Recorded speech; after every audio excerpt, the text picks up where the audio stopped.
अपने मिशन को पूरा करते हुए आसमान में ही अमर हो गए। हवा की लड़ाई थमी नहीं थी, लेकिन जमीन पर जंग और भी ज्यादा बेरहम हो चुकी थी। दुश्मन की आर्टिलरी अब सीधे फॉरवर्ड पोस्ट्स को निशाना बना रही थी।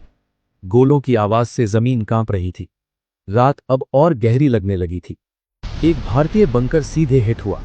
मलबा, धूल और धुआं हर तरफ फैल गया, लेकिन पोस्ट खाली नहीं हुई। मेजर विक्रम सिंह अपने जवानों के साथ अब भी वहीं डटे हुए थे। रेडियो लाइन टूट चुकी थी। मुख्यालय से संपर्क खत्म हो गया था।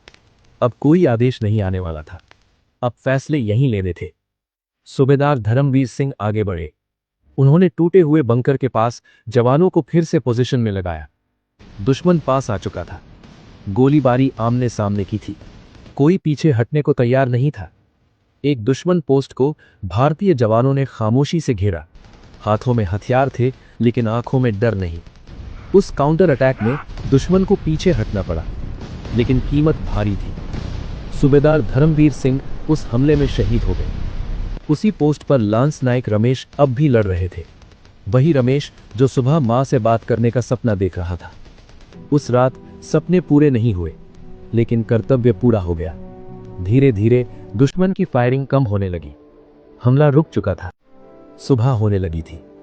धूप ने उस रात के जख्म दिखा दिए। टूटे बंकर, खामोश हथियार और वो चेहरे जो अब वापस नहीं आने वाले थे।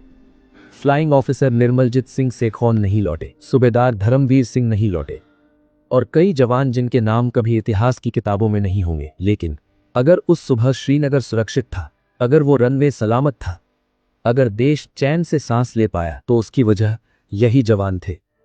ये जीत किसी एक की नहीं थी, ये कुर्बानी थी, और कुर्बानी कभी हारती नहीं। ये कहानी उन सभी को समर्पित है जो 1971 में गए और अमर हो गए। जय हिंद।